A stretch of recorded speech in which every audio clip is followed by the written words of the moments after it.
Bien, recuerdan que la clase pasada habíamos comenzado a ver el tema de gestión de proyectos, que ya les adelantaba que es un tema bastante extenso y nos va a llevar algunas clases. Comenzamos viendo, digamos, todo lo que es las características principales de un proyecto y la gestión de proyectos, y luego empezamos a entrar en algunos temas particulares. Hablamos sobre recursos humanos, sobre las diferentes estructuras que pueden tener los equipos de proyecto, y llegamos hasta revisar lo que es el liderazgo situacional, que justamente lo que decíamos es bueno, que en realidad, más allá de que existen diferentes estilos de liderazgo, eh, es importante saber que justamente cuál es el mejor estilo a aplicar en cada situación. Y bueno, justamente de eso trata el liderazgo situacional. Bien, continuando con lo que estábamos viendo, eh, que también está muy vinculado a lo que es, digamos, la gestión de recursos humanos, y que es un tema bastante muy importante, y que a veces no se le da la importancia que merece en un proyecto, que es la gestión de las comunicaciones. Algo hablamos en la última clase, eh, pero bueno, es realmente importante que haya una buena gestión de comunicaciones en un proyecto, tanto para los propios integrantes del equipo de proyecto, como también del equipo del proyecto, digamos, hacia afuera, hacia los que son, pueden ser participantes directos, o a los que son los interesados, ¿no? Tengan el rol que tengan dentro del proyecto. Entonces, para eso es necesario planificar las comunicaciones,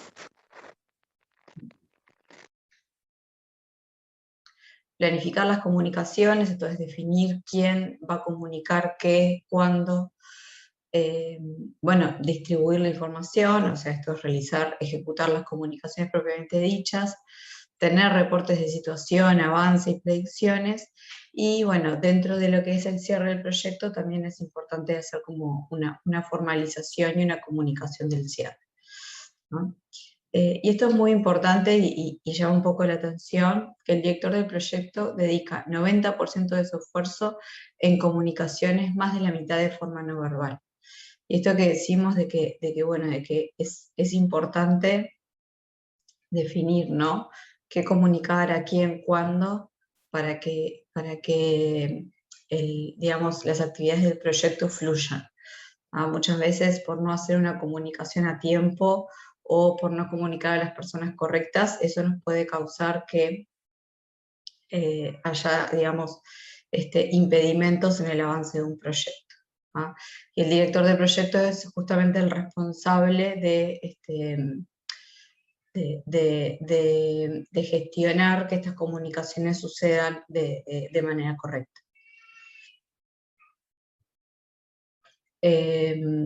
Bueno, y acá en realidad lo que yo les comentaba, ¿no?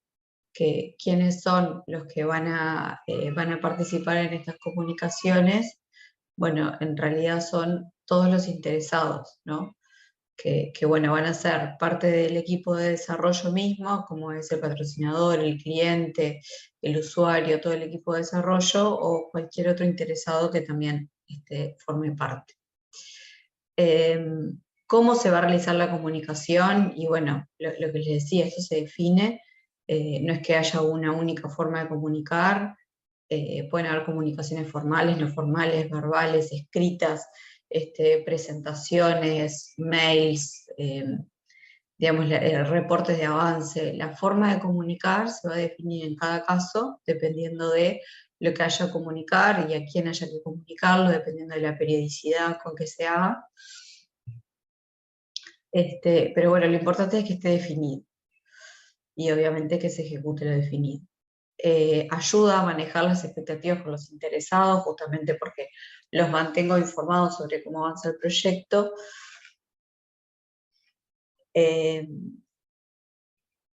Y bueno, y permite comunicar justamente las decisiones que se van tomando. Bien, esto en realidad vincula lo que es la gestión de comunicaciones con la gestión de interesados o involucrados o stakeholders del proyecto. Entonces, acá lo que muestra esta matriz es la relación entre el interés y el poder que puede tener un stakeholder. Entonces, lo que decimos es que aquellos que tengan un interés, un poder alto en el proyecto, son aquellos que vamos a tener que gestionar más cuidadosamente. ¿Por qué? Porque si tienen un poder alto, significa que pueden impactar, ya sea positiva o negativamente, sobre los resultados del proyecto. Entonces, si dentro de los interesados que tienen poder alto y tienen bajo interés, entonces yo lo que voy a querer hacer es mantenerlos satisfechos, ¿no? Justamente, perdón el llanto de fondo, pero no lo puedo evitar. Lo que queremos justamente es mantenerlos satisfechos, lo que es, digamos, cuando tengo un alto interés, un alto poder y un bajo interés, bueno, justamente mantenerlos, los voy a tener que mantener involucrados y los voy a tener que mantener comunicados constantemente para que ese poder, de cierta forma, no se me vuelva en contra. Obviamente los que voy a tener que gestionar más cuidadosamente son los stakeholders que tienen alto interés y alto poder, ¿no? Porque son realmente los que pueden influenciar, o sea, están sumamente interesados en el proyecto y además tienen el poder como para influenciar positiva o negativamente.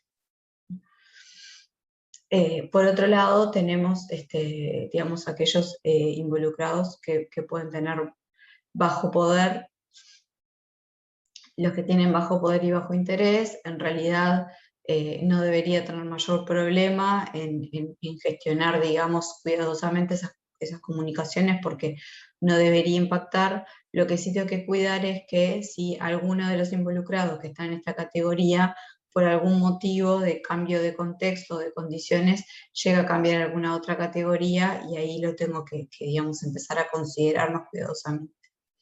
Y aquellos que tengan bajo poder pero alto interés, en realidad también es muy importante mantenerlos informados, justamente porque más allá que tienen bajo poder, el interés es alto y eso también determina su influencia en el proyecto.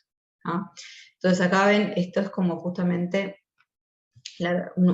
vincula la gestión de los interesados en el proyecto con la gestión de comunicaciones. O sea, cuál es la mejor estrategia a abordar en cuanto a la comunicación, dependiendo del poder y el interés que tenga cada uno de los involucrados en el proyecto. Bien, ahora pasamos a lo que es la gestión de riesgos, ¿sí? La gestión de riesgos también es una gestión muy importante que debe hacerse en todos los proyectos, en particular, obviamente, en los proyectos de software también sucede. Pero bueno, igual lo que les comentaba en la última clase, que hay muchos de estos conceptos que nosotros tratamos, que son generales, que aplican a la gestión de proyectos de cualquier industria, y bueno, particularmente también a la de software. Bueno, ¿qué es un riesgo? Un riesgo es un evento o condición incierto que, si se produce, tiene un efecto positivo o negativo sobre al menos un objetivo del proyecto.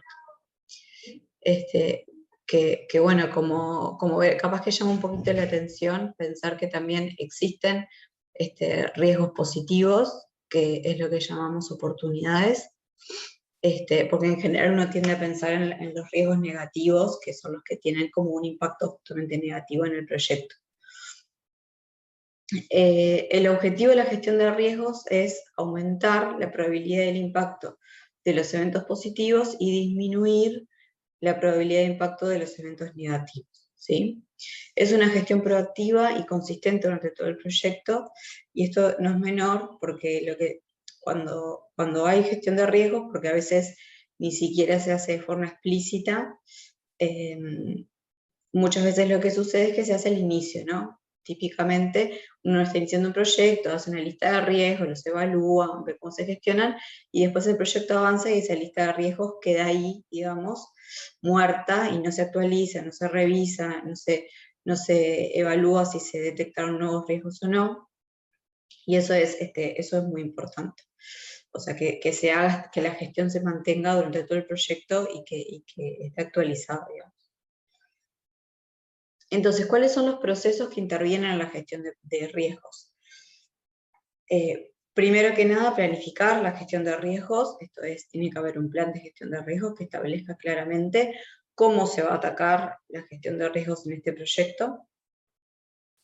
Eso es, digamos, general y digamos, va a atacar la gestión de riesgos de punta a punta durante lo que les decía, durante todo el proyecto.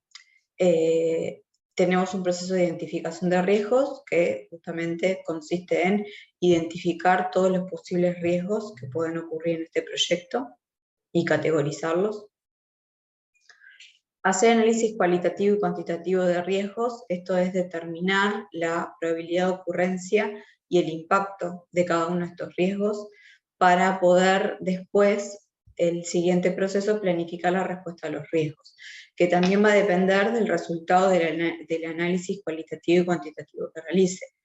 Esto es, a ver, dependiendo de cada uno de los riesgos, ya sea de sus características y también de la probabilidad del impacto, voy a determinar de qué forma voy a responder a cada uno de esos riesgos.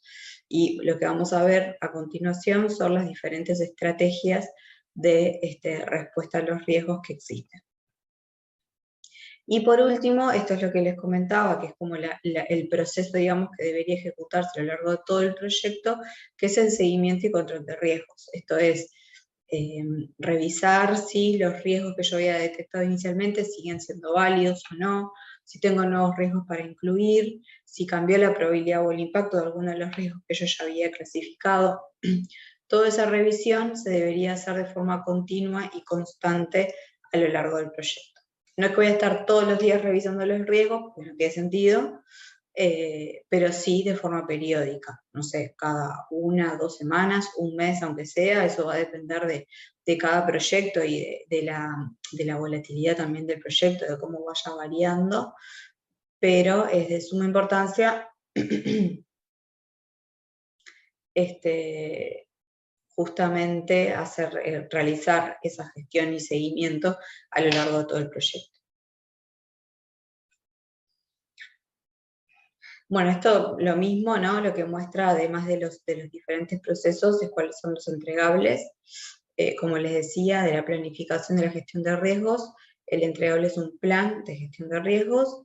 De la identificación, la lista de riesgos que se hayan identificado y que en general se categorizan.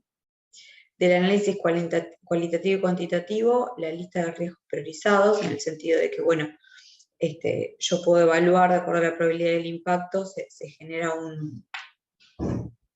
un valor, digamos, que hace que pueda, digamos, luego priorizarlos de acuerdo a ese valor. Luego, ¿cómo voy a responder a estos riesgos? Y ahí se realizan los planes de mitigación y de contingencia, y del seguimiento y control, un informe, digamos, de la evaluación de los riesgos, lo que les decía, cuáles siguen siendo válidos, cuáles dejan de ocurrir, cuáles puede cambiar la probabilidad de ocurrencia, cuáles puede cambiar la probabilidad o el impacto, y si se detectan nuevos riesgos también. Bueno, yendo al primer proceso, la planificación de la gestión de riesgos, también, como les comentaba, es el proceso de decidir cómo abordar y llevar a cabo las actividades de gestión de riesgo, ¿no?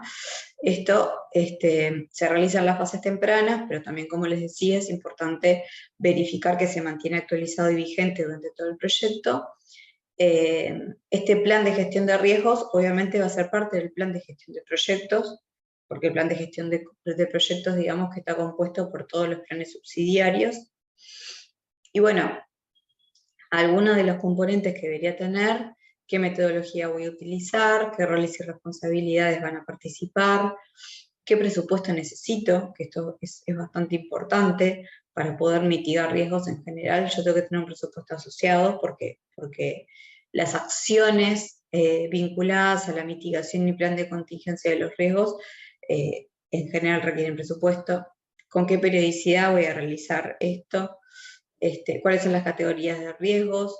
¿Cuáles son las definiciones de probabilidad de impacto?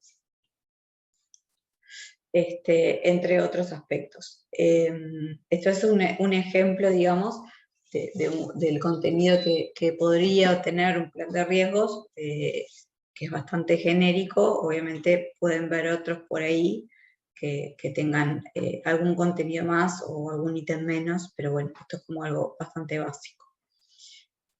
Respecto a la identificación de riesgos, es bueno, justamente esta lista, ¿no? De decir, bueno, identifico cuáles son todos esos eventos inciertos que podrían ocurrir y podrían afectar al proyecto de forma positiva o negativa.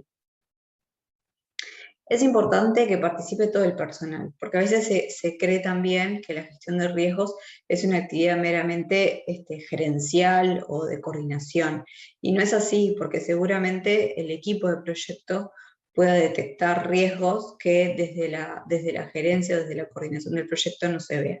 Entonces es importante que se haga partícipe a todo el personal del proyecto, y además también para eso de sentido de responsabilidad, decir, bueno, estos son los riesgos del proyecto y nos tenemos que hacer cargo de poder gestionarlos.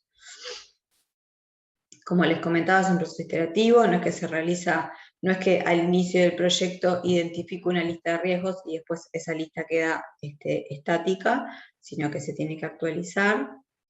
Y bueno, voy a identificar factores internos del proyecto, factores externos, o sea, también hay riesgos que en realidad tengo que identificar, aunque no esté en mi alcance resolverlos. Hay riesgos como más genéricos, que ahora vamos a ver algunos ejemplos, pero el típico es, bueno, que se enferme un recurso o que se vaya un recurso de un proyecto. Ese es como un riesgo, digamos, súper genérico, que en general que debería ser gestionado en todos los proyectos, porque existe el riesgo, quizás en algunas industrias más que en otras. Y hay riesgos más específicos que tienen que ver con este proyecto o el producto del proyecto que estoy construyendo, ¿no? Y bueno, la salida es justamente el registro de riesgos, o sea, todos los riesgos que fueron identificados y las causas que dan lugar al riesgo.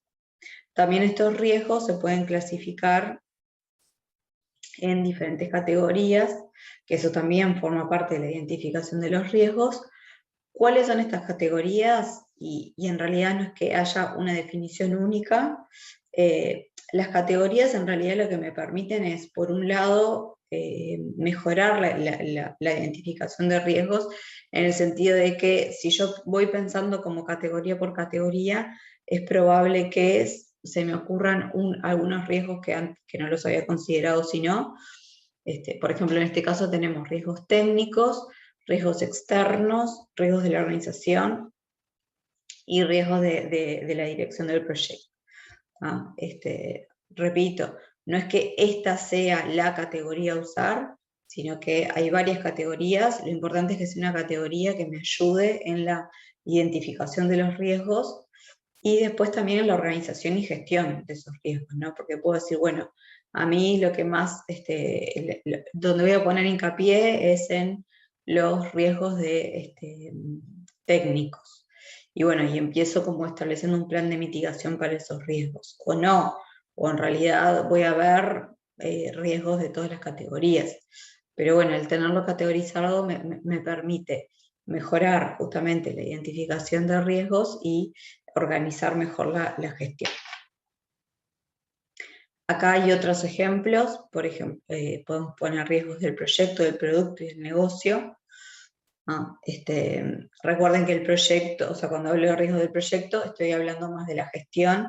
cuando hablo del producto, en este caso, si es un producto de software, específicamente de qué riesgos puede tener el producto de software y del negocio, puede ser, bueno, el negocio en el cual que está atacando, digamos, mi producto de software.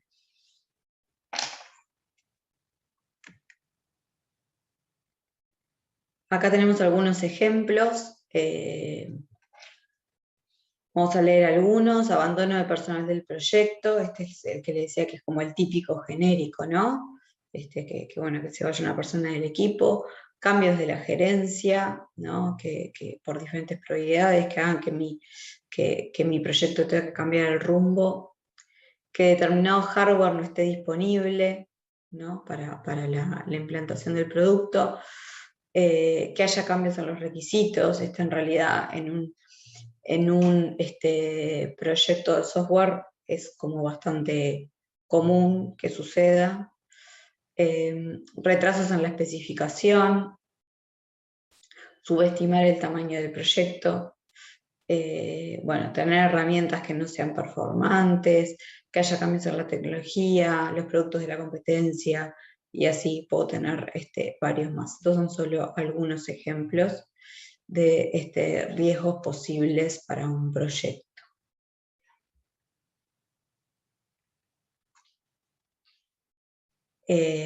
Bueno, acá tenemos más riesgos y los tipos más comunes. Dentro de los riesgos técnicos vamos a tener riesgos vinculados, por ejemplo, a capacidad, procesamiento, ¿no? Como dice ahí, por ejemplo, de la base de datos, de tecnologías, de componentes de software, riesgos de personal, que bueno, esto justamente en lo que es la industria de software aplica bastante, porque tiene un nivel de rotación súper alto. Riesgos organizacionales, o sea, que tienen que ver con el ambiente organizacional y del cliente, riesgos de herramientas, de requerimientos, de estimación, ¿sí? Entonces, bueno, lo que les decía, poder tener categorizados estos riesgos me ayuda a mejorar la identificación de riesgos o a pensar en otros riesgos que quizás inicialmente no estaban considerados.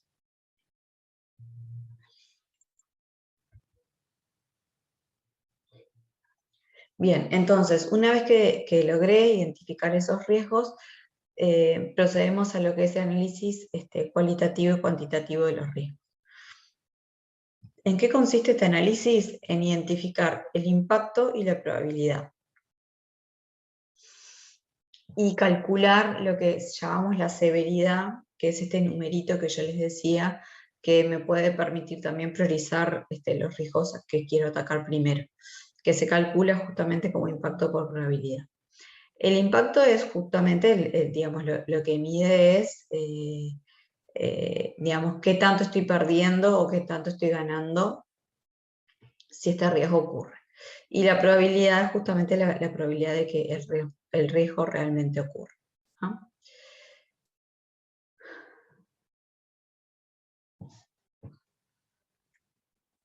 Bien. Entonces, como les decía, una vez que hice este análisis cualitativo y que tengo cuál es la probabilidad, cuál es el impacto, se suele calcular lo que llamamos la severidad, y eso me va a dar como una lista priorizada de riesgos, ¿no? Y una estrategia bastante común y bastante seguida es, bueno, voy atacando de los riesgos de mayor severidad a los de menos severidad.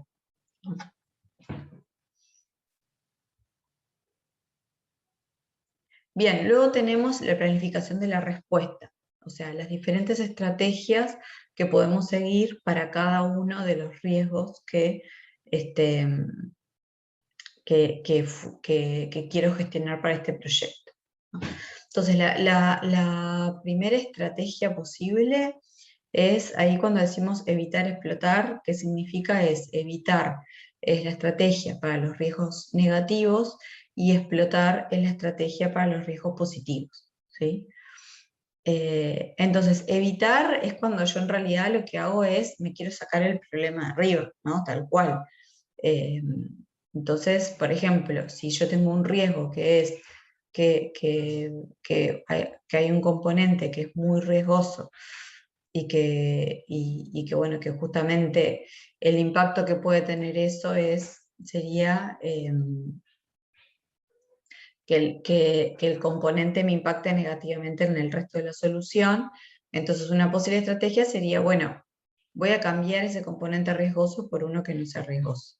Y ahí estoy evitando, o sea, el riesgo ya no puede suceder porque el motivo del riesgo, que era el componente riesgoso, deja de existir.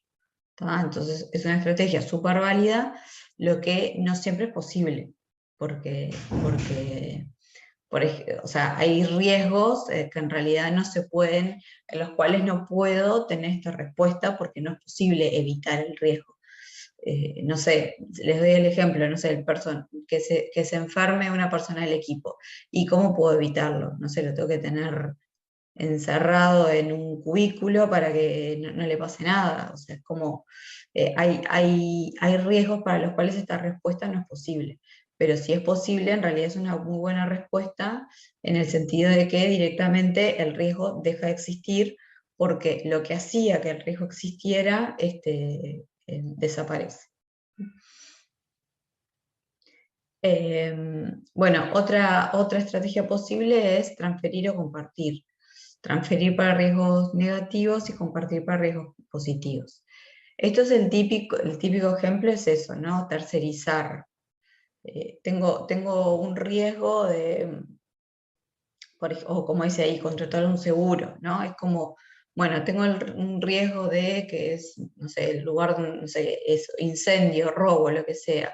Entonces yo no voy a asumir ese riesgo, voy a contratar un seguro, entonces si sucede eso, tercericé la gestión de ese riesgo porque tengo un seguro que me cubre. ¿Ah? O bueno, dentro del proyecto tengo que atacar una parte del proyecto en la cual yo no tengo experiencia y contrato una empresa que sí tenga experiencia en atacar esa parte del proyecto y ahí también estoy transfiriendo el riesgo a que la empresa sí lo haga. ¿Ah? No es que el riesgo desaparece, pero estoy como transfiriendo la responsabilidad de la gestión. Luego tenemos la estrategia de mitigar o mejorar, ¿no? O sea, para riesgos negativos sería reducir la probabilidad o el impacto del riesgo, y para riesgos positivos sería aumentar la probabilidad o el impacto de los riesgos. ¿No? Esta es digamos, es de las estrategias más utilizadas porque justamente es lo que en general, o sea, las primeras dos estrategias no siempre son posibles, o sea, son buenas estrategias y obviamente se pueden utilizar, pero dependiendo del tipo de riesgo muchas veces no es posible aplicarlas. La de mitigación en general, tengo estrategias para, como dice ahí, reducir la probabilidad o reducir el impacto del riesgo. Entonces es en general de las más usadas. Entonces, si yo tengo, por ejemplo, el riesgo de que el personal se enferme o el personal se vaya, entonces una posible estrategia de mitigación es, bueno, tener más de una persona en los puestos claves, cosa de que si se va, si una de las personas que están en los puestos claves se va, entonces tengo otra ya directamente asignada para que lo sustituya. Ahí yo estoy disminuyendo el impacto, ¿no? No estoy disminuyendo la probabilidad, porque en realidad, o sea, una estrategia, por ejemplo, para disminuir la probabilidad sería eh, pensar en agentes de motivación para que las personas no se vayan. Ahí yo estoy disminuyendo la probabilidad de que alguien se vaya.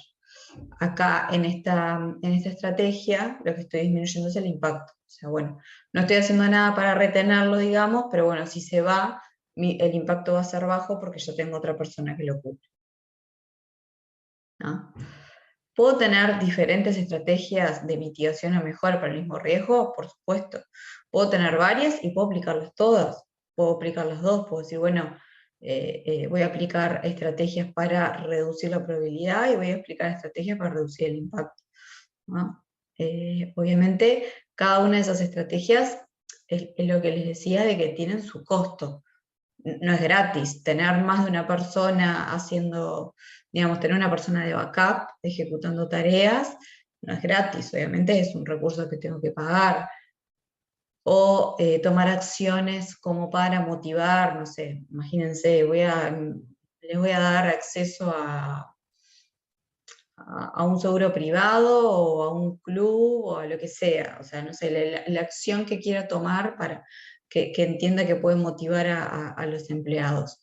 Y todo eso también, digamos, cuesta dinero. Entonces, por eso también les decía al inicio que, que para poder hacer una buena gestión de riesgos tengo que tener un presupuesto asignado, porque todas estas acciones, o lo que decíamos, ¿no? Contratar un seguro, cambiar un componente, todas esas acciones no son gratis. Entonces, es importante que justamente para tener una buena gestión de riesgos pueda tener un presupuesto asignado para poder ejecutar acciones de respuesta a estos riesgos. Y bueno, y por último, otra estrategia que también es posible aplicar es la de aceptar. Es decir, bueno, esto está bien, o sea, puede suceder para algunos riesgos, que decir, bueno, en este caso mi estrategia es no hacer nada. Asumo que si ocurre el riesgo, asumo que el riesgo puede ocurrir, pero no voy a planificar ninguna acción, digamos, complementaria ni para evitar, ni para transferir, ni para mitigar. ¿Tá? Esto quizás para riesgos que son de muy baja probabilidad o muy bajo impacto puede ser una buena estrategia, también por lo que les decía recién, de que toda acción cuesta dinero. Entonces, obviamente tampoco es posible planificar respuestas para absolutamente todos los riesgos que identifican. Entonces, quizás para los que tengan menor probabilidad o menor impacto, puedo ir por una estrategia de aceptar. Y dentro de esa aceptación, puede ser una aceptación, digamos, pasiva o una aceptación activa. Una aceptación pasiva es, bueno, acepto que puede pasar y si pasa, veo qué hago. O sea, ahora no me voy a preocupar por eso. Que eso es lo que les decía, en general, si tiene una probabilidad muy baja de ocurrencia o un impacto muy bajo, puedo aplicar esto. Y otra es una aceptación activa, en el cual yo, en realidad, no hago nada para evitar que suceda, pero estoy preparado por si sucede. O sea, si llegara a suceder, yo ya estoy preparado en qué es lo que voy a hacer para, digamos, asumir esa contingencia. ¿Tá? En los dos casos, estoy como, digamos, no tomo acciones para evitarlos. En uno, ya estoy preparado, o sea, si es una aceptación activa, ya estoy preparado como para definir qué es lo que voy a hacer cuando suceda. ¿Tá? Y bueno, y luego tenemos lo que se denomina las respuestas para la contingencia. ¿Tá? ¿Qué son las contingencias? El plan de contingencia, o sea, tenemos como lo que vimos hasta estas 4 primeras acciones, la de evitar, transferir, mitigar y aceptar, son estrategias vinculadas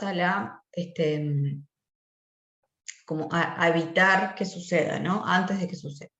Las respuestas para contingencias es, bueno, una vez que, imagínense que el riesgo se dio, yo tomé acciones o no, no importa, quizás tomé alguna de las acciones o quizás simplemente lo acepté, el tema es que el riesgo ocurrió, o sea, dejó de ser un riesgo y pasó a ser un problema porque se manifestó, o sea, ya no es incierto.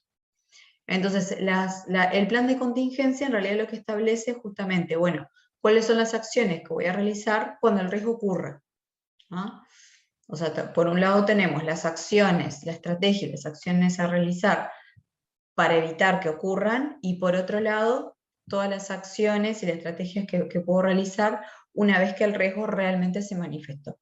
¿Tá? O sea, que dejó de ser un riesgo y pasó a ser lo que se denomina un problema, porque bueno, realmente ya se manifestó y ya no es un evento incierto, sino que es parte de la realidad. Para ese plan de contingencia también necesito recursos, también necesito presupuesto, ¿sí? Es como, bueno, tengo acciones que en realidad quizás dependiendo también la mitigación que tomé, ¿no? O sea, en algunos casos las acciones de mitigación pueden ser bastante suaves, digamos, si tuve una contingencia.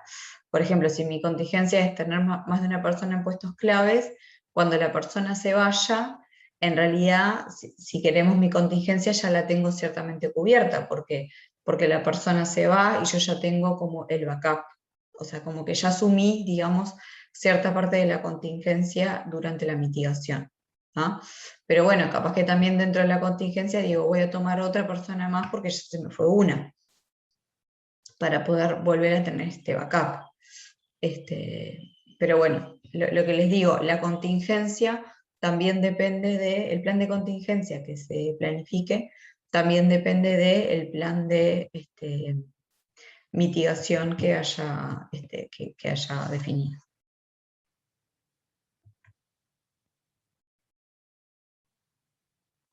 Bueno, estos son un poco lo que vimos hasta ahora.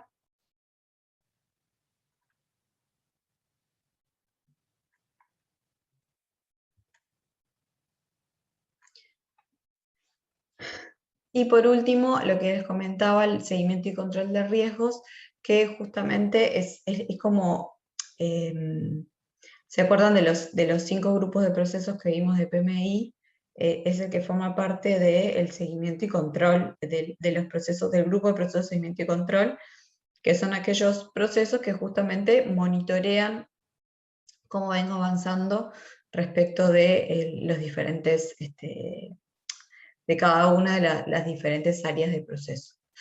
Y bueno, como les comentaba, la importancia de que no solo se identifican los riesgos como al inicio del proyecto, sino también que se mantengan como esto, ¿no? Que se mantengan como vigentes, vivos, actualizados, que se descarten los riesgos que ya dejan de ser posibles de ocurrir.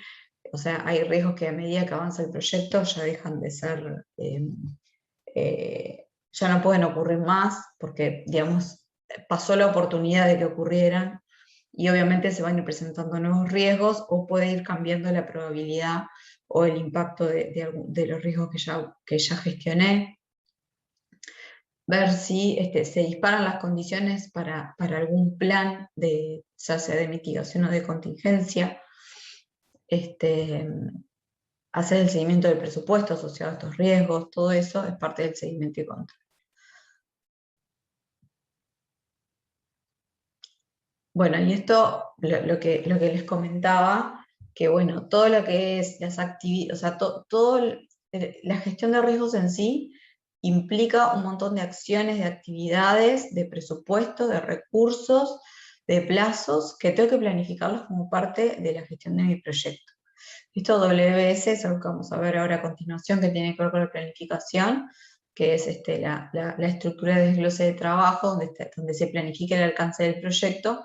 Pero bueno, justamente lo importante es que todas estas acciones no es que las puedo tratar por fuera del proyecto y de forma independiente. Son acciones que voy a tener que planificar como parte de mi proyecto, y voy a tener que asignarles personas, voy a tener que asignarles presupuesto, ¿no? En general se tiene que prever un colchón, tanto de plazo como de presupuesto, o salvo que lo haya considerado dentro del presupuesto inicial, para lo que es la gestión de estos riesgos, ¿no? Porque queramos o no, cuando ocurren los riesgos, eso hace que los tiempos se dilaten. O sea, si en el caso, por ejemplo, esto, ¿no? Se va alguien se va una persona del proyecto, del equipo del proyecto, y bueno, entonces, dependiendo de la acción que vaya a tomar, cuánto tiempo, digamos, me podría atrasar el proyecto, ¿no? Entonces, todo eso es importante preverlo y tenerlo en cuenta en el plan de proyecto general. No es que la gestión de riesgo lo hago por fuera, sino que tiene que formar parte. Bien, ¿dudas hasta acá?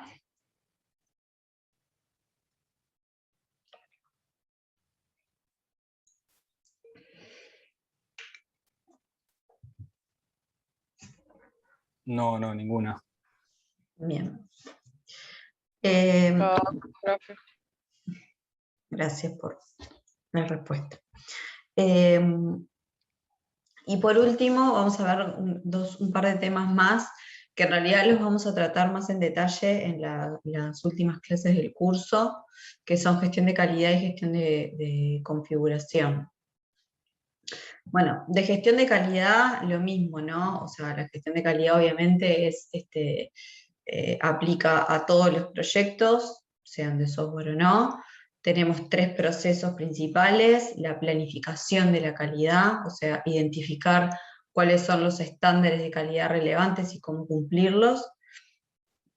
El aseguramiento de la calidad, que bueno, que sobre todo tiene que ver con la prevención, ¿no? O sea, esas acciones que puedo tomar antes de que, digamos, ocurran desviaciones en el proceso, para tomar acciones correctivas lo antes posible. Y control de calidad, que bueno, que en general es posterior, una vez que, digamos, que tengo el producto, cómo controlo la calidad de su producto, ¿no? Entonces, bueno, eso, ¿no? Estos procesos se llevan a cabo en cualquier industria y en particular en la de software también. Una vez más, todas estas actividades tienen que formar parte de la planificación y del alcance del proyecto. Eso, digamos, seguramente lo vuelvo a repetir, pero bueno, para que quede claro, ¿no? O sea, todo lo que forma parte, desde la gestión de recursos humanos, gestión de comunicaciones, gestión de interesados, gestión de riesgos, gestión de calidad, todo lo que sea hacia la gestión del proyecto, tiene que estar correctamente planificado y considerado dentro del plan y dentro del presupuesto del proyecto, porque si no, no tengo una visión única y general de cómo va a ejecutar mi proyecto, ¿no?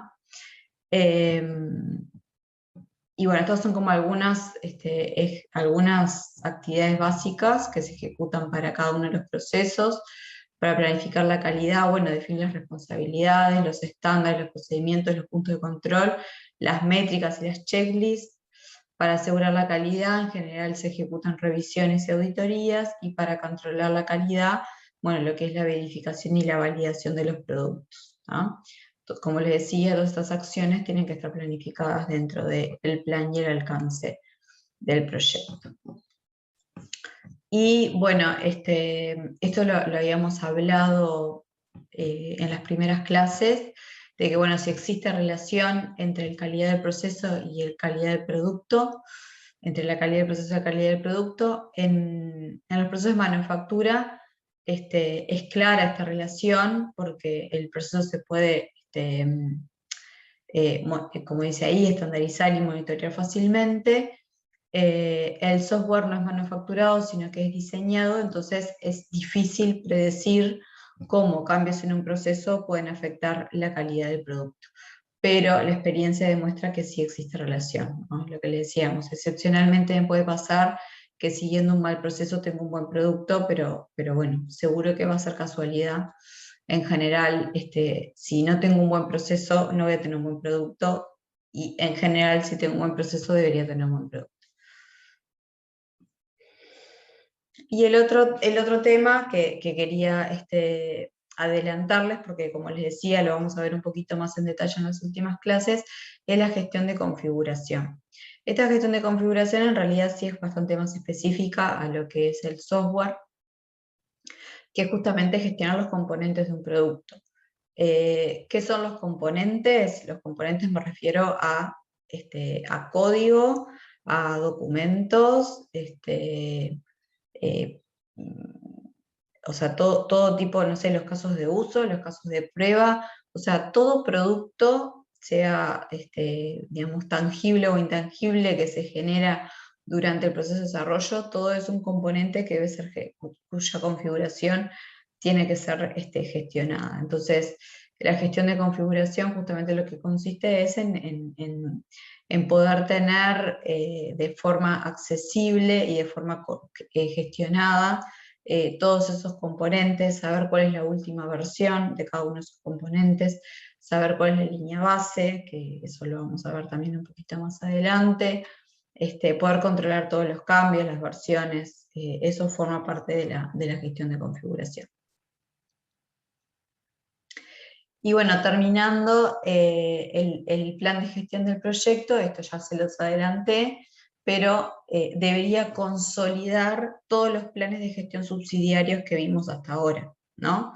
Debería tener todo lo que es, como dice acá, ¿no? El alcance, bueno, la descripción del producto, estándares, procedimientos, técnicas, herramientas, el calendario del cronograma del proyecto, o sea, cómo se va a planificar, cómo se va a organizar el equipo, y todos los planes subsidiarios de todas las diferentes disciplinas que vimos hasta ahora, desde recursos humanos, capacitación, calidad, configuración, verificación y validación, riesgos, cambios interesados, mantenimiento, etcétera, etcétera, porque puede estar faltando alguno acá.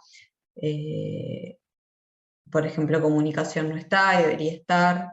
Bueno, está plan de comunicación hacia los interesados. A veces hay dos planes diferentes, uno que es plan de comunicaciones y otro es como la gestión de interesados, pero bueno, acá está como todo en uno, pero bueno, lo que quiero decir es que esto no es una lista necesariamente exhaustiva. Y otro punto muy importante es que no significa que todos estos planes tengan que estar en absolutamente todos los proyectos, ¿no? Una vez más, yo puedo definir, o sea, dependiendo si es un proyecto chiquito, de poco alcance, de poco riesgo, de poca complejidad, y bueno, voy a evaluar cuáles son realmente los planes que amerita tener, o quizás tengo todos los planes, pero con una extensión mucho menor que en un proyecto grande, con mucha complejidad, con mucha visibilidad, con muchos recursos, con un presupuesto alto. Entonces, obviamente, de qué tan extenso o qué tanta información va a tener este plan de gestión de proyectos va a depender proyecto a proyecto. No es, esto se lo repito constantemente, no es completar documentación porque sí, no es como existe un plan de gestión de proyecto, tengo que completar todos los puntos y en toda su profundidad para cualquier proyecto, sino que uno tiene que poder tener esa capacidad crítica de evaluar, bueno, realmente para este proyecto, qué es lo que me aporta valor y no hacerlo, digamos, porque sí o porque hay que hacerlo o porque alguien me lo dijo, ¿no? Entonces realmente poder evaluar qué punto aplica o no aplica.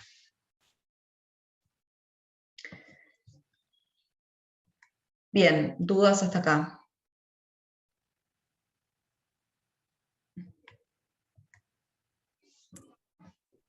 Nada.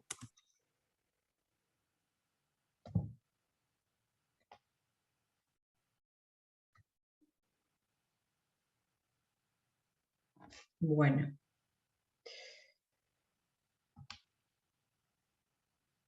Si no hay dudas entonces, vamos a seguir con la segunda parte, que en realidad vamos a empezar, obviamente no la vamos a terminar hoy.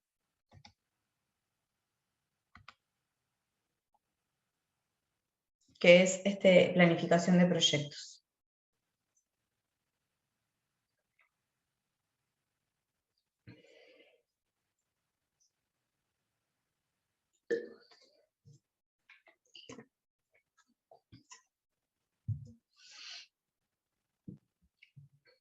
Voy a aprovechar para hacer...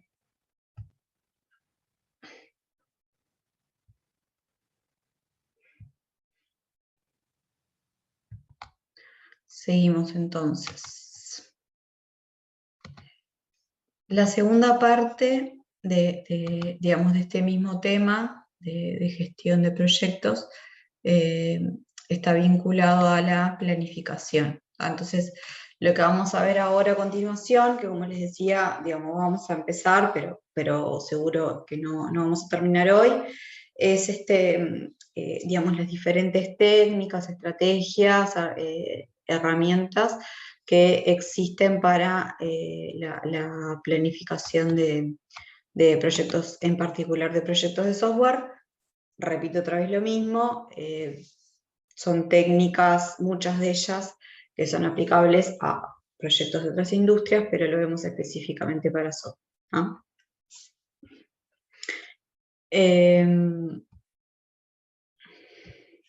Bueno, esto también, ya lo dijimos muchas veces desde el primer día de clase, que bueno, que la naturaleza intangible del software causa problemas de gestión, porque se hace como bastante más complejo gestionar algo que no puedo, digamos, medir el avance de forma tangible,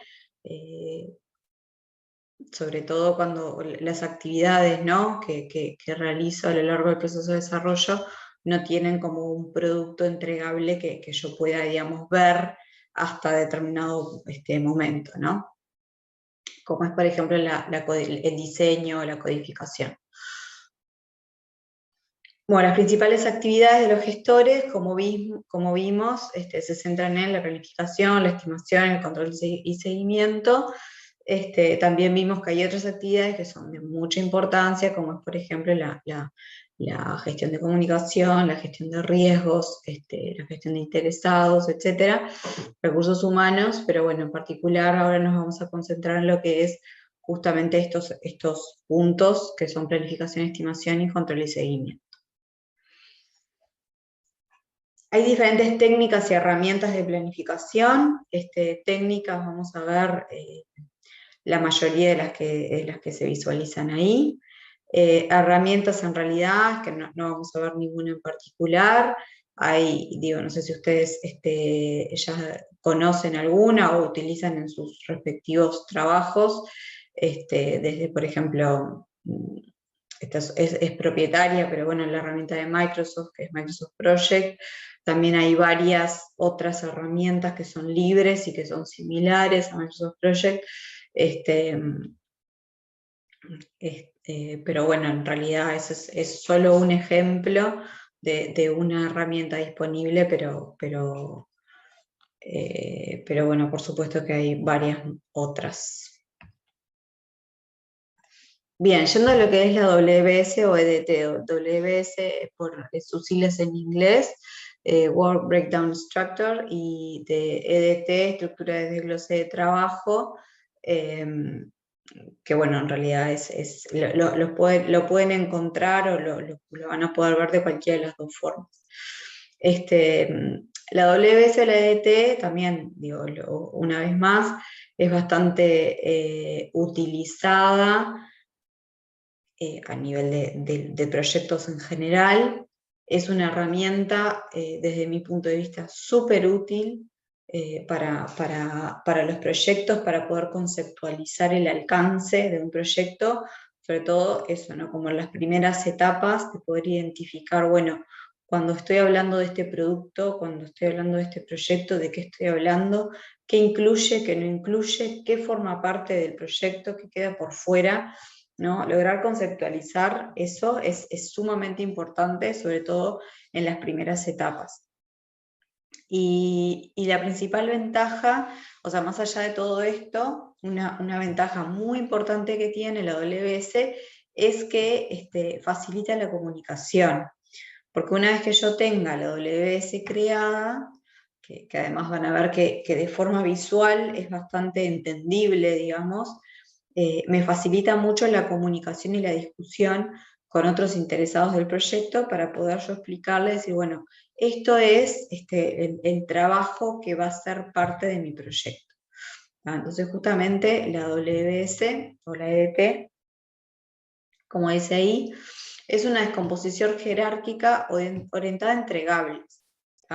No es el objetivo que la WS contenga las actividades que tengo que ejecutar, sino que siempre lo tengo que pensar como productos entregables, o sea, cuál es el alcance de lo que, digamos, de lo que forma parte de mi proyecto y cuáles son esos productos que tengo que construir para ello. Luego sí, eso es una etapa posterior y que vamos a ver cómo cada uno de esos productos entregables luego se descompone en actividades para poder construirlos, ¿no? Pero dentro de lo que es la WSLDT solo tengo productos entregables, no debería tener actividades, ¿no? Una discusión o un tema que quizás a veces cuesta es decir, bueno, ¿hasta qué nivel de entregable llego en una WS? Eso también, una vez más, va a depender de cada proyecto, del nivel de granularidad que quiera lograr, del objetivo que tenga esta WS, si es para comunicar, a qué nivel. Pero bueno, en general, el último nivel, que se llama paquete de trabajo, es aquel que yo puedo estimar y ya puedo planificar, ¿no? Eso para tener como una idea de la granularidad máxima, digamos, que puede tener. Y como les decía, organiza y define el alcance total del proyecto, del producto y del proyecto. Recuerden que no es lo mismo el alcance del producto que el alcance del proyecto. El alcance del producto forma parte del alcance del proyecto. Entonces, por eso decimos la regla del 100% de que todo lo que está en la WS es parte del alcance de lo que tengo que hacer para mi proyecto. Lo que no está en la WS significa que quedó por fuera, ¿tá? Y eso es una regla bastante fuerte, ¿tá? Y por eso tengo que asegurar que todos los productos entregables que forman parte de mi proyecto estén allí mencionados, ¿tá? Entonces, esto es un ejemplo de una WS. Bueno, yo tengo, por ejemplo, quiero construir una casa y en este caso yo dividí la WS en diferentes productos entregables, ¿no? Tengo por un lado todo lo que es el diseño, por otro lado lo que es el terreno, por otro lado los materiales y por otro lado la construcción, ¿ah? Entonces, dentro del diseño tengo los planos, memoria descriptiva, dentro del terreno, la delimitación y acondicionamiento, la adquisición de los materiales y la construcción, ¿tá? Esto es una forma de mostrar, o sea, esto es bueno, quiero construir una casa, es una forma de mostrar el alcance que tiene, digamos, mi proyecto de construir una casa. Varios comentarios. ¿Es la única forma de hacer la WS de una casa?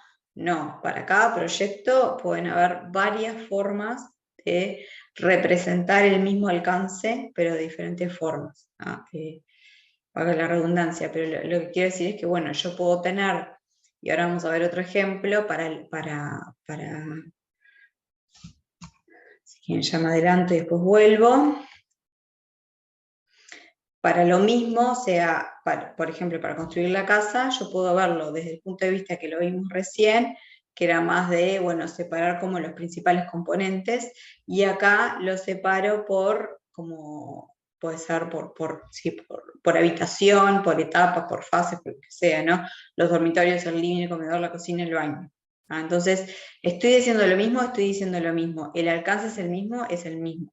El tema es cómo yo lo quiera mostrar, cómo quede más fácil de conceptualizar para mí y para el resto. ¿Ah? No es que hay una única forma de generar una WS para un proyecto, sino que pueden haber varias y bueno, ¿qué forma voy a seleccionar? Lo que les decía, la que aporte más valor para ese proyecto, porque la que sea más fácil de entender para el resto, la que yo entiendo que es más detallada y me aporta más a la gestión, porque estamos acostumbrados a hacerlo de una forma y lo voy a hacer así. Sea cual sea el motivo, pueden haber como diferentes formas de hacer la misma WS, ¿no? Algunos comentarios sobre esta WS. No es una buena práctica poner, o sea, lo que dije de actividades no deberían ir, ¿no? Entonces, por ejemplo, acá donde terreno que dice delimitar, acondicionar, en este caso debería intentar poner lo mismo, pero en términos de entregable, por ejemplo, la delimitación del terreno, el acondicionamiento del terreno, y no como actividad, sino como el producto entregable, ¿tá? Yendo a un ejemplo de un proyecto de software, que no sea, por ejemplo, escribir el documento de casos de uso. ¿Cuál es el producto entregable? El documento de casos de uso. ¿Cuáles son las actividades que tengo que hacer para llegar a ese documento? Y voy a tener que identificar los casos de uso, los voy a escribir, los voy a validar. O sea, las actividades no forman parte de la WS. A mí lo que me importa es el producto entregable. ¿tá? Es el caso de uso, el código, el diseño, los casos de prueba, son los productos entregables. Luego hay un nivel más bajo, que es las actividades que tengo que ejecutar para poder lograr ese producto entregable. Ese nivel más bajo está en el cronograma, no forma parte de la WS. ¿Tá? Entonces, grábense eso, WS, productos entregables. Hay otra buena práctica que dice que no debería tener ramas con una sola hoja, digamos, con un solo hijo, ¿no? Porque en realidad es como que queda implícito. Si yo tengo un materiales a adquirir, en realidad, ¿qué otra cosa tengo de los materiales? Nada. Entonces, como que queda implícito que dentro de los materiales lo que quiero hacer es la adquisición, ¿no? Entonces, estas son como algunas buenas prácticas, que bueno, eso, ¿no? De que no sean verbos en su infinitivo, o sea, que no sean actividades, no tener ramas con una sola hoja, porque se entiende que en realidad quedan contempladas en la raíz, digamos, en el primer nivel. Otra cosa importante es que no represento relaciones de precedencia ni concurrencia. En general, intuitivamente, y nos pasa a todos, uno va escribiendo la WS como por el orden lógico, sea de secuencia de tiempo, como que uno lo va escribiendo, ¿no? O sea, por ejemplo, si estoy pensando en la WS de un proyecto, no sé, sería raro empezar con la fase de implantación, ¿no? Es como que en general pienso, bueno, los requerimientos, el análisis, el diseño, la implementación, ¿no? Es como que lo voy escribiendo en el orden que naturalmente y lógicamente se va a dar. Pero, importante, no significa que porque estén escritos en ese orden, necesariamente tengan que ejecutarse en ese orden. ¿Tá? Es como que naturalmente uno lo hace y en general se escriben así, se ponen como en orden de precedencia, pero no es que sea estrictamente necesario. Tampoco concurrencia, o sea, si hay entregables que se pueden desarrollar de forma concurrente, eso la WS no lo va a mostrar. ¿Tá? Eso lo voy a ver en el cronograma cuando planifique cada fecha.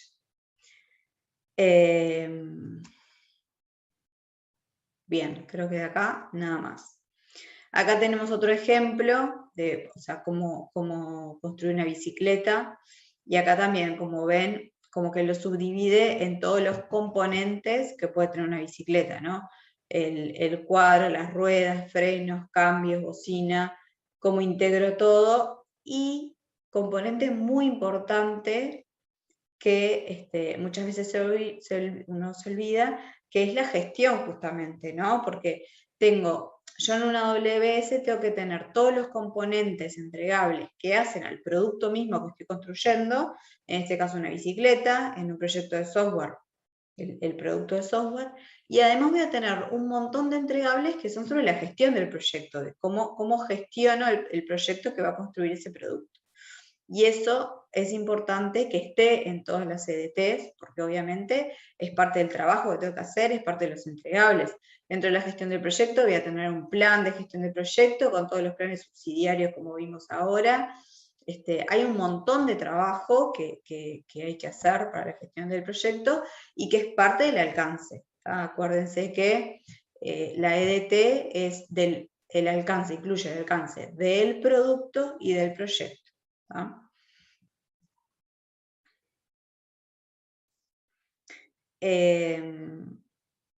Esto es lo que les decía hoy, es una herramienta de comunicación muy valiosa, sobre todo en las primeras etapas, para alinear a los diferentes stakeholders, que bueno, esto es lo que vamos a hacer en el proyecto, este es el alcance, estos son los productos entregables, esto queda adentro, lo que no está acá queda afuera, es muy valiosa como herramienta de comunicación, yo la súper recomiendo y la utilizo de forma continua. Puede que no sea posible hacer todo de una, obviamente, eso se va a ver después, digamos, como parte de la planificación, ¿no? del cronograma. No es que, bueno, solo voy a poner lo que sé que puedo hacer ahora, no. Ese es el alcance del proyecto. Después voy a ver cómo planifico en etapas o de forma gradual para poder lograr todos esos productos. Esto es lo que decíamos, representa relaciones de composición y descomposición, pero no de precedencia. Las ramas no tienen por qué ser simétricas, un poco obvio, y cada elemento tiene que tener una persona responsable de su realización, eso también es muy importante, ¿no? Cada uno de estos paquetes de trabajo, el último nivel se denomina paquete de trabajo, tiene que tener un responsable asignado, tiene que tener un presupuesto asignado, tiene que tener lo que decíamos, en el cronograma de proyecto va a tener actividades, va a tener plazos, o sea, después se sigue descomponiendo, digamos. Bueno, esta es otra vista, lo que veíamos recién. Y bueno, ¿cómo hago para llegar a generar, digamos, mi WS o EDT? Entonces, lo primero es identificar justamente cuáles son todos mis productos entregables que voy a tener para ese proyecto. Acuérdense que los productos entregables que hacen al producto y a la gestión del proyecto. ¿No? ¿Cómo puedo estructurar el WS? Como les decía, no es que haya una única forma. Lo puedo estructurar por entregables, por subproyectos, por fases, ¿no? Entonces, por ejemplo, si pienso en un proyecto de desarrollo, una típica WS es la que tiene una rama por cada fase, ¿no? Requerimientos, análisis, diseño, implementación, verificación, implementación y gestión de proyectos. Esa es como una típica por fases y dentro de cada fase los entregables. Pero puedo tenerlo también por entregables o más que subproyectos como por releases, ¿no? Tengo release 1 y para el release 1, por ejemplo, si es un desarrollo iterativo incremental, fase 1, para esa fase todos los entregables. Fase 2, todos los entregables que voy a tener. Fase 3, todos los entregables que voy a tener. ¿Ah? ¿Existe una mejor o peor forma? No, una vez más va a depender de qué es lo que yo entiendo que aporta más valor, de cuál es el objetivo principal, o sea, más allá de los objetivos que persigue la WBS, realmente si yo lo quiero, si es para comunicar para afuera, bueno, ¿cómo se entiende más? Creo que se va a entender más si lo muestro por fases, porque van a entender realmente qué está dentro de cada fase, que si lo muestro por ciclo de vida.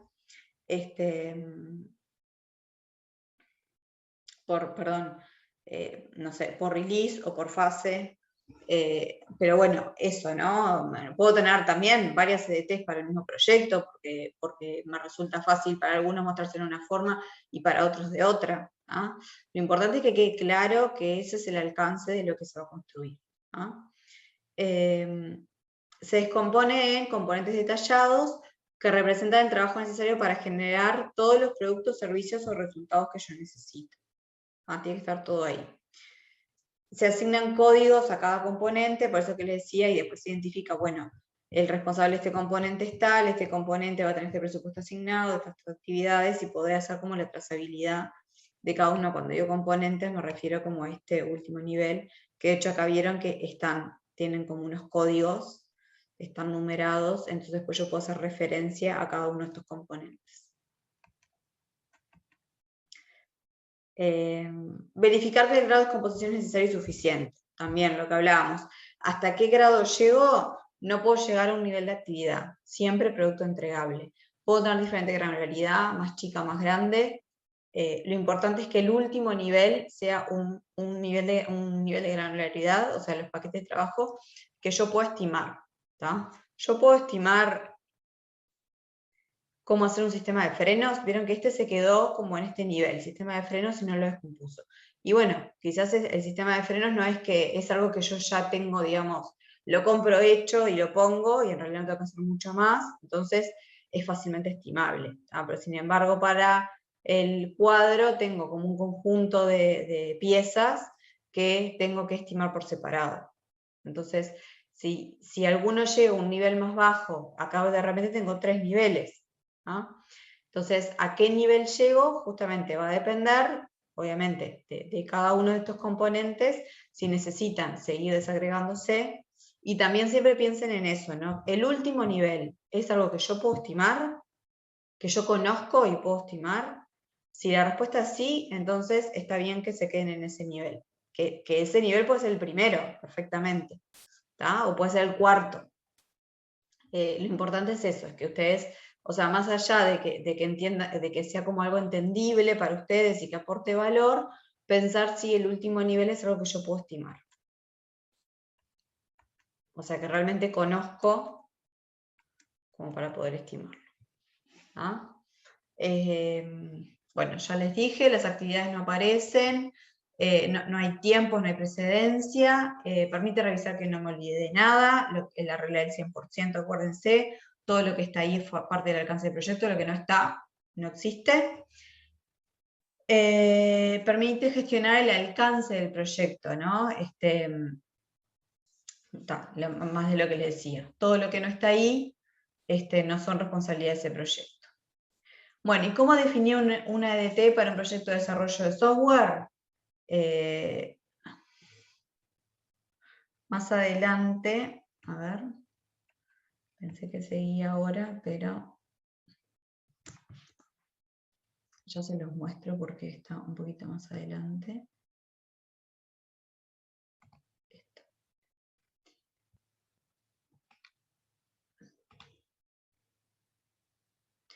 Imagínense, acá tengo un ejemplo, ¿no? Bueno, ¿significa que las EDTs de los proyectos de desarrollo son así? No, es solo un ejemplo. ¿Ah? Donde se hizo una subdivisión por, acá en realidad está por grupo de procesos de PMI. ¿Se acuerdan que vimos que PMI propone 3 grupos de procesos: el inicio, planificación, ejecución, monitoreo y control y cierre? Entonces lo que se hizo en este caso fue poner, bueno, cuáles son los principales entregables de cada uno de esos grupos de procesos. Y dentro de la fase de ejecución se pusieron los productos entregables que hacen al producto mismo de software, ¿no? Requerimientos, análisis, diseño, implementación, pruebas, testeo, implantación, etc. ¿Ah? Esto es más de lo mismo. Creo que no hay nada más.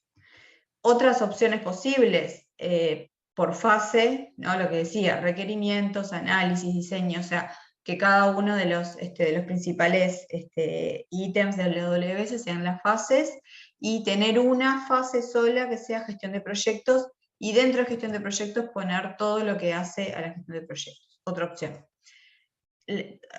Hablábamos también de otra opción de que sea, por ejemplo, si es un proceso iterativo incremental y ya sé que voy a tener 3 entregas, poner entrega 1, entrega 2, entrega 3, y dentro de cada entrega cuáles son los productos entregables de esa entrega. ¿Ah? Y seguro hay otras opciones también, ¿tá? O por módulo también. Es decir, bueno, mi producto va a tener estos 5 módulos, módulo 1, 2, 3, 4, 5, y qué es lo que tengo que hacer para construir cada módulo. Y después siempre los componentes o entregables generales de la gestión del proyecto, esos siempre tienen que estar. ¿Ah?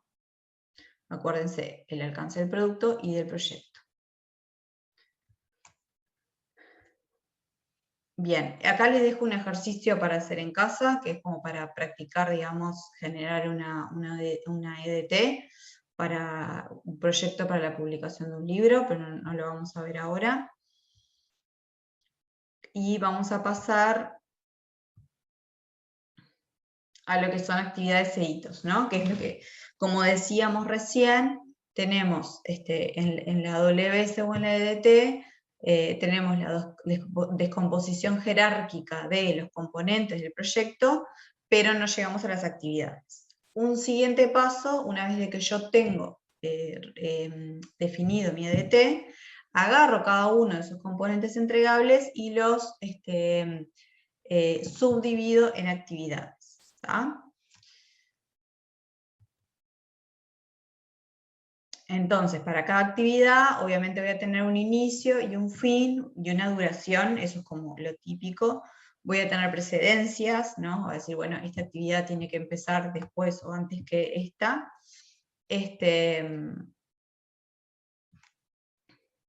Y bueno, obviamente voy a planificar, después lo que voy a tener que hacer es planificar en el tiempo, ¿no? Es decir, bueno, esta actividad 3 días, esta 4, esta y bueno, y agarro un cronograma, digamos, un calendario, ¿no? No sé, a partir de, por ejemplo, 1 de junio, lo que sea, y voy viendo en qué momento cae cada una de esas actividades.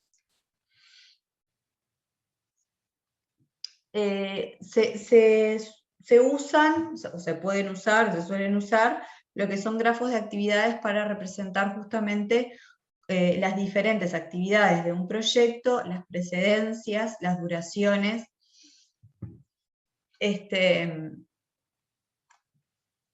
y ver, digamos, cómo me permite ver cómo es el flujo, ¿no?, de actividades a lo largo de un proyecto.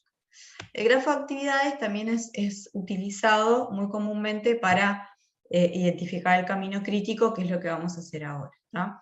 Esto, por ejemplo, es un grafo de actividades donde en realidad lo que me permite es visualmente ver cuáles son todas las actividades que se van a ir ejecutando a lo largo de mi proyecto y en qué momento y de qué dependencias tienen, qué precedencias.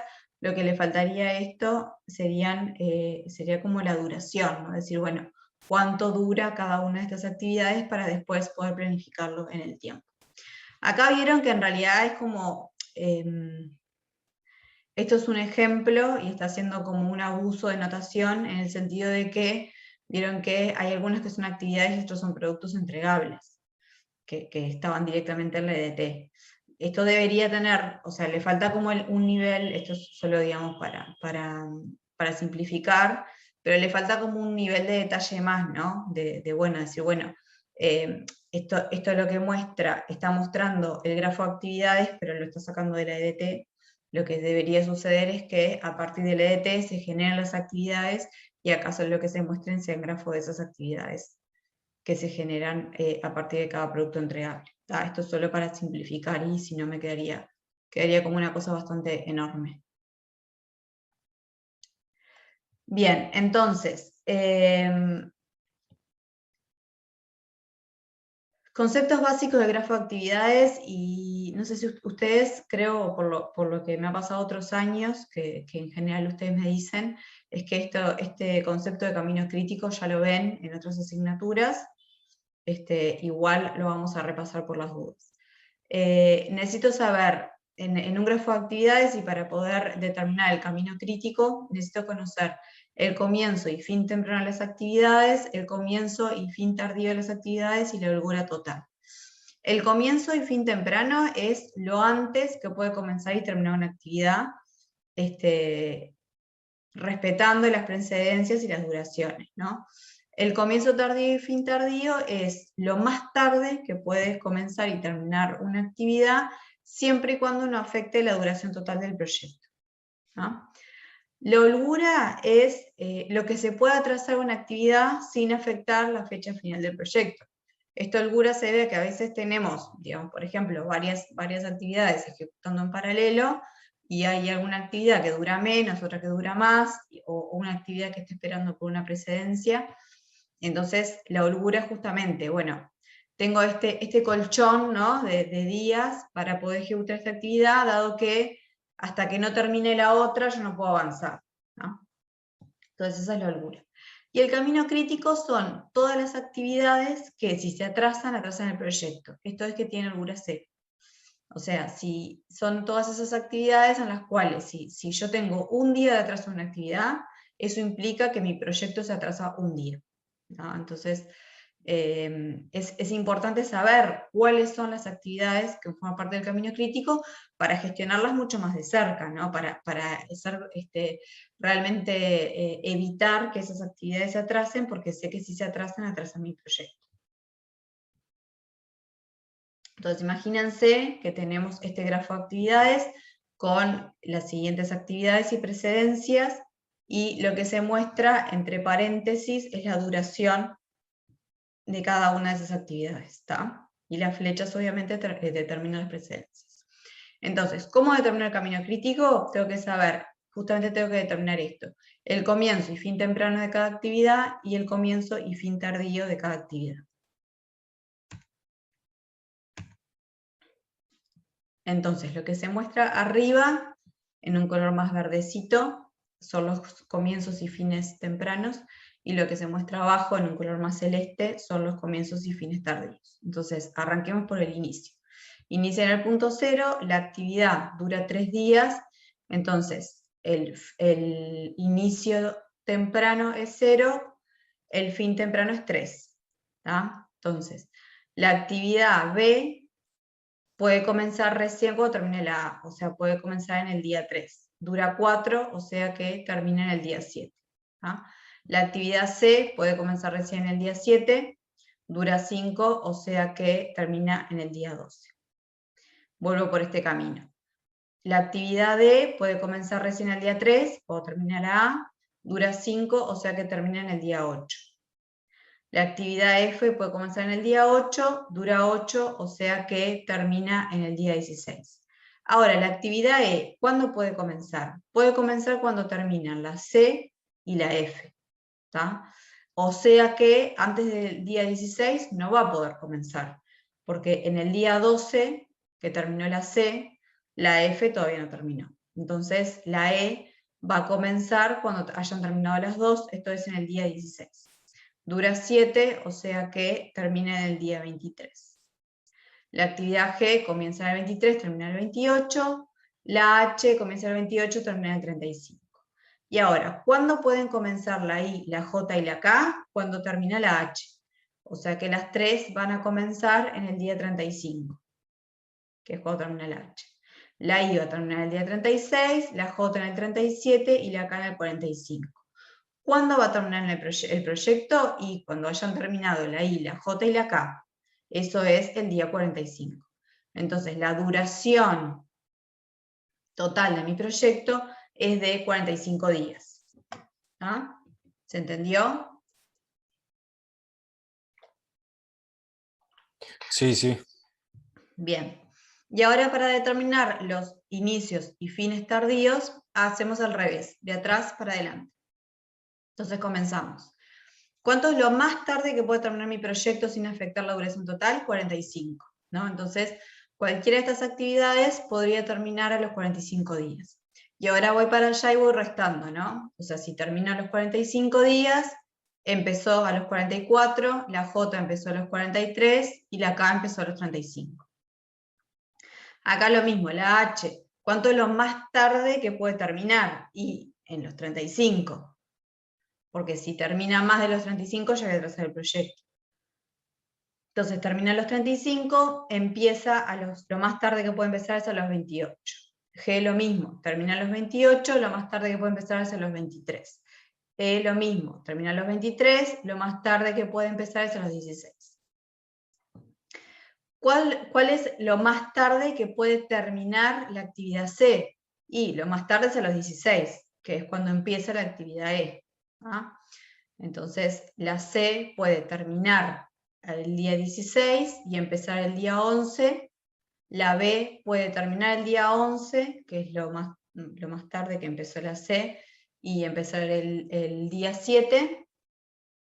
Y si vamos por la otra rama, la F, lo mismo, ¿no? Termina el día 16, empieza el 8, la D termina el 8, empieza el 3, y la A, cuando es lo más tarde que puede terminar, y va a ser el menor de entre 3 y 7, o sea, va a terminar como más tarde el día 3, y bueno, y va a empezar el día 0. ¿ah? Entonces, ¿cuál es el camino crítico? El camino crítico está conformado por todas las tareas que tienen holgura 0, que significa que no tengo ningún margen de atrasarme, que son todas estas actividades que si ustedes ven, que la resta entre es lo mismo, los comienzos o los fines tardíos y tempranos da 0. ¿ah? Sería 8 menos 8, 16 menos 16, o sea, digamos que no tengo holgura, que la holgura es 0. Entonces, este que se muestra acá es el camino crítico. ¿Qué significa esto? Que cualquier actividad del camino crítico que se retrase va a atrasar el proyecto. Si la actividad E en vez de 7 demora 8, entonces mi proyecto va a terminar el día 46. Si la actividad K en vez de 10 demora 12, entonces mi proyecto va a terminar 2 días después. ¿ah? O sea, se atrase lo que se atrase, cualquier actividad que forma parte de mi camino crítico va a afectar la duración total de mi proyecto. ¿ah? Por eso es importante conocer cuáles son las actividades que forman parte del camino crítico para gestionarlas de forma más cuidadosa, porque de repente en las otras actividades, por ejemplo, en la actividad B, tengo una holgura de 4 días. ¿Qué significa eso? Que yo me puedo atrasar 4 días en esta actividad y no pasa nada, no afecta la duración. La actividad I tiene una holgura de 9 días. O sea, yo puedo atrasarme 9 días en esta actividad y no tiene ningún efecto en la duración total del proyecto. Por eso, no significa que el resto de las actividades no las puedo gestionar, no las tengo que gestionar, porque de hecho pueden pasar en algún momento, si cambia la duración, pueden pasar a ser parte de mi camino crítico, y el camino crítico variar, pero lo que siempre tengo que monitorear es cuáles son esas actividades que si se atrasan el proyecto. Bien.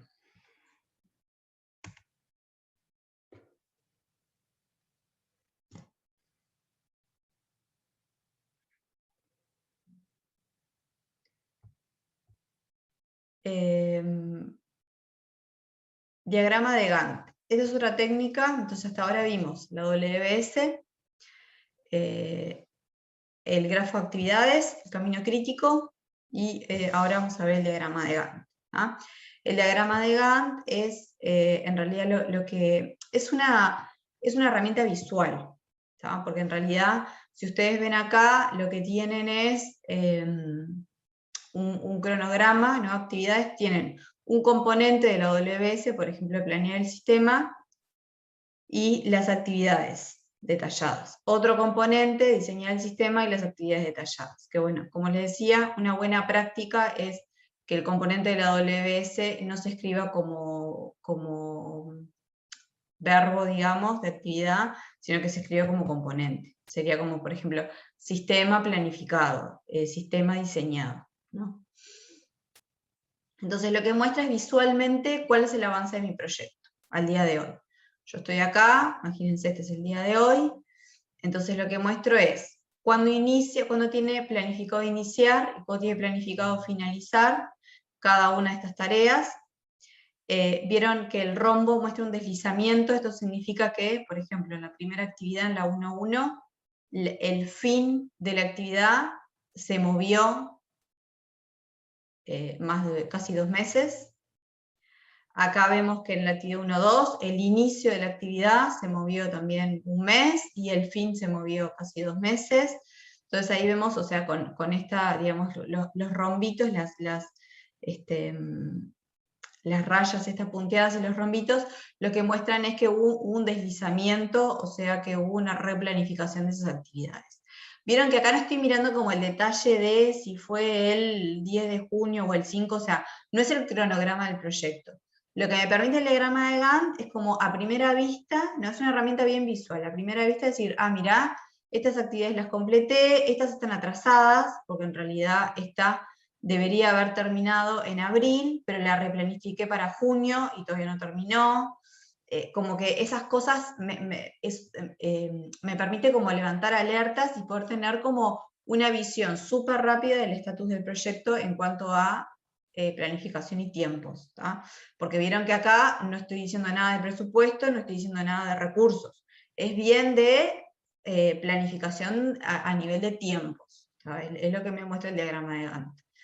También me muestra si hay una actividad que forma parte del camino crítico, vieron que está como con un gris más oscuro, como para decir, estas son las actividades que no se deberían poder atrasar.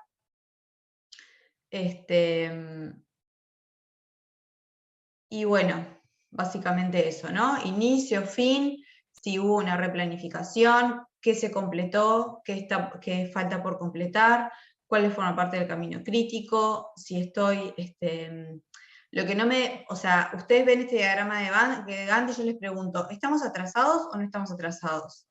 Es como difícil, ¿no? Responder eso solo mirando el diagrama de Gantt, porque como les decía, el diagrama de Gantt es una vista parcial, bien visual, de decir, bueno, cómo vengo ejecutando las actividades planificadas en cuanto a los tiempos, pero me faltan como muchos otros aspectos también para considerar, ¿tá? Igual es una herramienta bastante usada, sobre todo eso, ¿no? A la hora de hacer una presentación, de comunicar, de decir, bueno, estas son las fechas, vamos a estar en estos meses trabajando en estas actividades, como algo como bien macro, está muy buena para usar.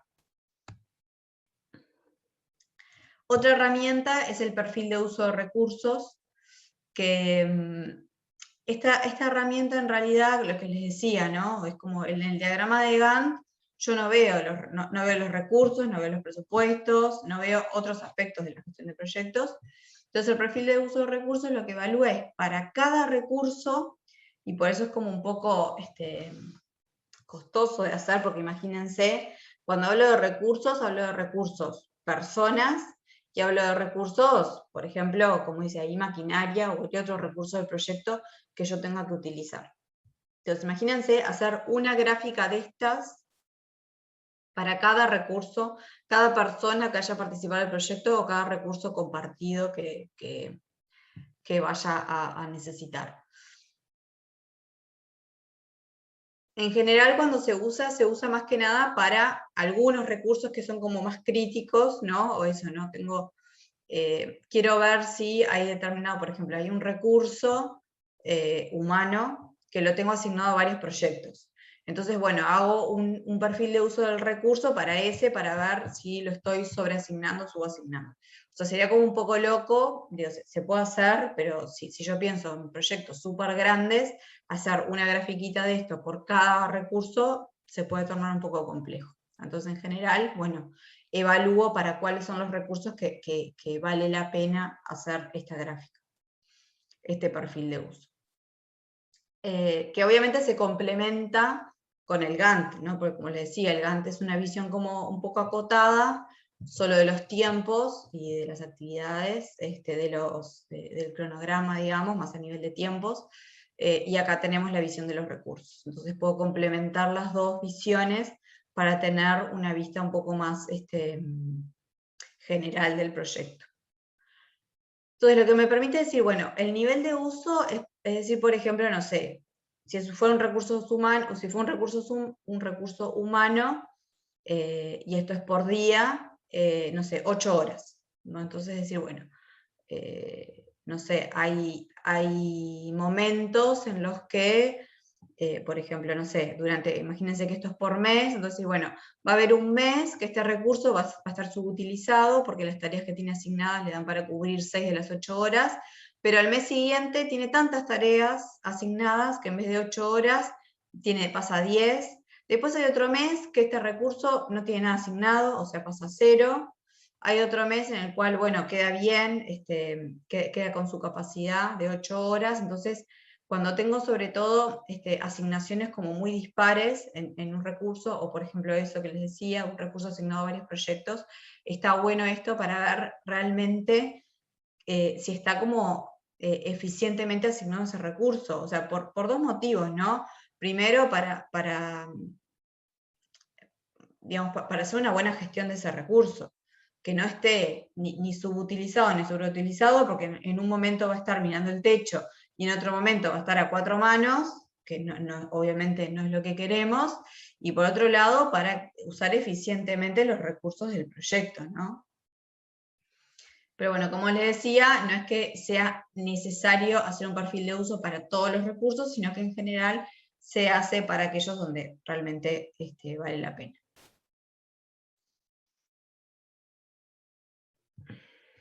Y a ver, capaz que...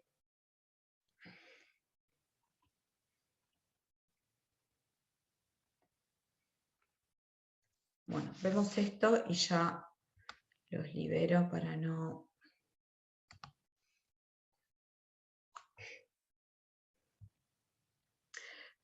Vieron que después lo que yo les decía, esto lo dejo un poco para el final, esto es lo que les mostraba recién, de, por ejemplo, un ejemplo de una planificación con project, ¿no? Donde yo tengo, voy desarrollando, que en realidad en este caso, vieron que lo que tiene es solo el nivel de la WS, ¿no? Que es la WS que les mostré acá. Esto pasa a un cronograma. ¿Qué le falta acá? Cada uno de estos componentes, detallarlos en actividades. Por ejemplo, la constitución del proyecto, ¿qué implica? Y generar un acta de constitución, validarla, hacer una presentación, lo que sea, ¿no? los requerimientos, qué actividades tengo que ejecutar, y tengo que hacer relevamiento de requerimientos, voy a hacer entrevistas, voy a hacer el documento, o sea, lo que le falta a esto es un primer nivel, que es la WBS, lo que le falta es el detalle actividad por actividad. Y luego vieron que yo veo, bueno, la duración, el comienzo, el fin y las predecesoras. ¿Ah? Entonces, todo esto, lo que, bueno, después también puedo decir, bueno, que si tengo recursos asignados, puedo poner cuáles son, y qué porcentaje de avance tiene. Esto es un ejemplo usando Microsoft Project, que es una herramienta y que es paga, como es de Microsoft, pero hay otras, varias, que son libres, que si quieren después también podemos, en el marco de lo que es el obligatorio, si les interesa usar alguna herramienta del estilo de Project para hacer como la planificación del proyecto, les podemos recomendar alguna libre. Vieron que también acá, esta es como la otra parte de la pantalla, que te hace el Gantt, ¿no? Te va haciendo el Gantt de las actividades, te muestra las predecesoras, te muestra el porcentaje de avance. Esto también lo hace Project, y bueno, esta es la WBC de la cual se partió para hacer ese cronograma, que como les decía, este cronograma le falta seguir bajando a nivel de actividad, ¿no? Entonces,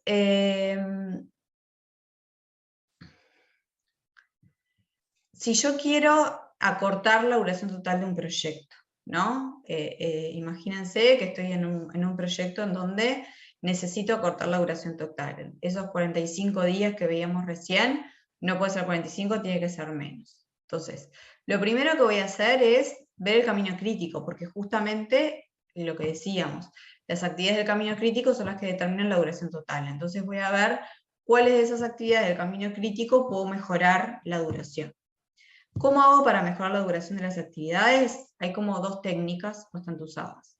Una es el crashing o compresión de actividades. ¿Qué significa eso? Es la misma actividad la ejecuto con más recursos, o por ejemplo con más horas.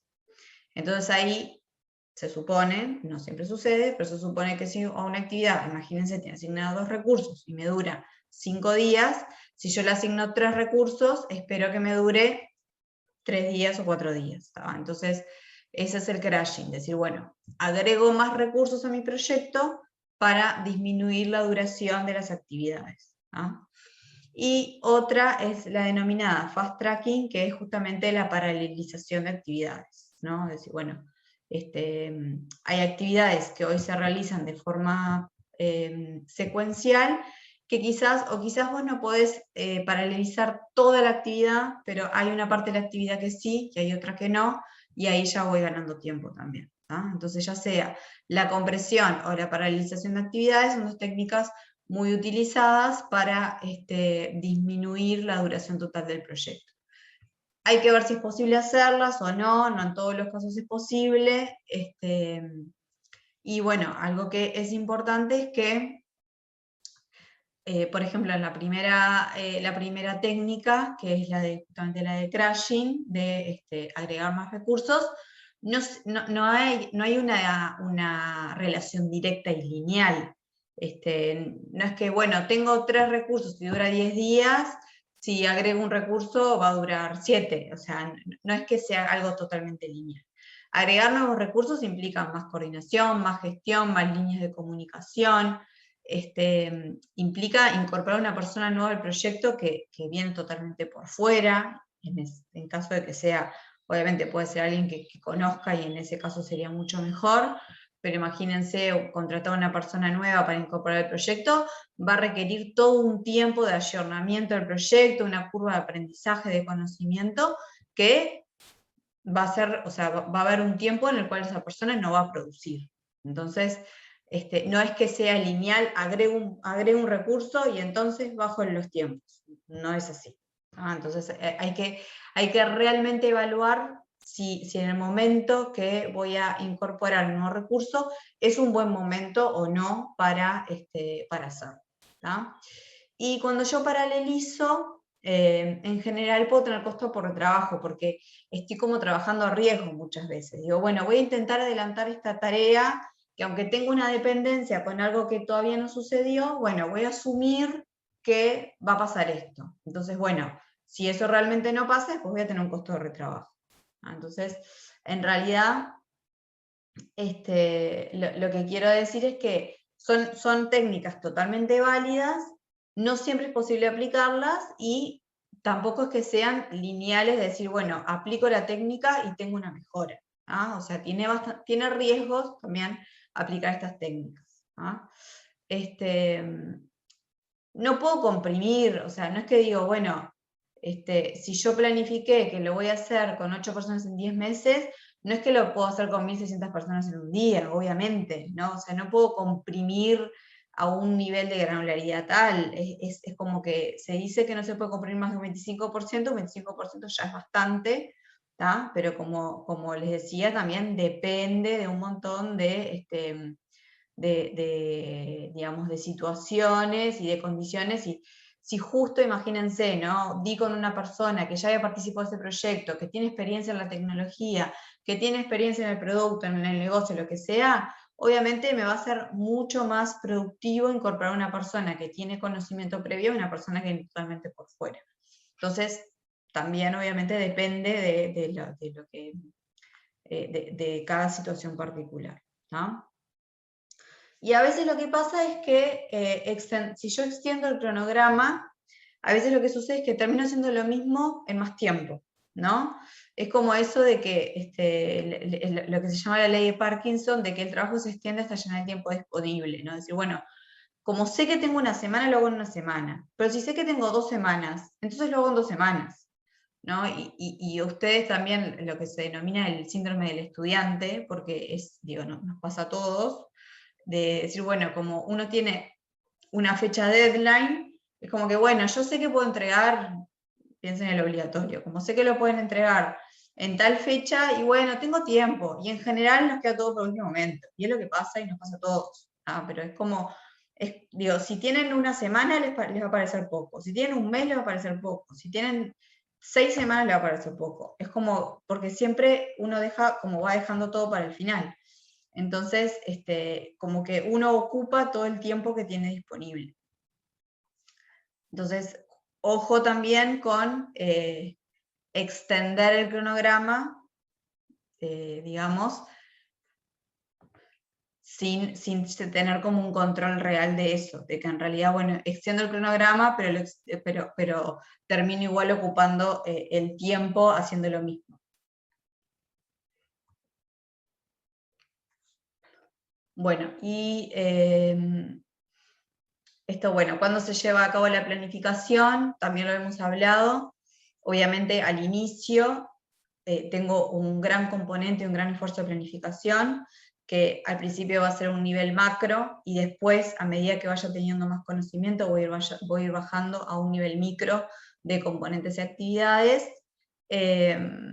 Pero bueno, obviamente la planificación es algo vivo, no es que lo haga en las primeras etapas del proyecto y después se mantenga, porque obviamente hay cambios y replanificaciones, suceden cosas en el medio que hacen que la planificación cambie, y es importante por eso que el plan esté vivo y que esté actualizado y vigente, que me sirva, porque si yo tengo un plan que hice hace 3 meses y nunca más lo toqué, no me va a servir para nada. Entonces también es, más allá de que hay un esfuerzo importante de planificación al inicio del proyecto, la tengo que seguir manteniendo actualizada con cada cambio que vaya sucediendo.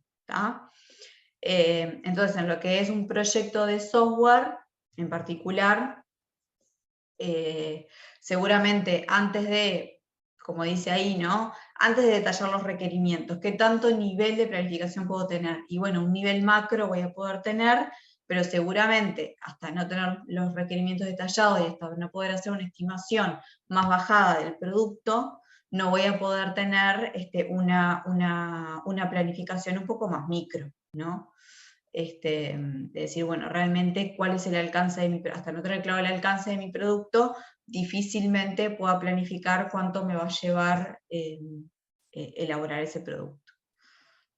Y esto está muy vinculado con lo que empieza ahora, que obviamente vamos a dejar por acá, pero lo que vamos a empezar a ver la próxima clase, que es y las estimaciones, ¿no? Porque no es solamente planificar, de decir, bueno, veo cómo agarro mi cronograma y veo cómo calza, sino bueno, para eso tengo que poder, hay actividades justamente para las cuales tengo que estimar cuánto me va a costar hacer cada actividad para luego planificar esas actividades en el tiempo, ¿no?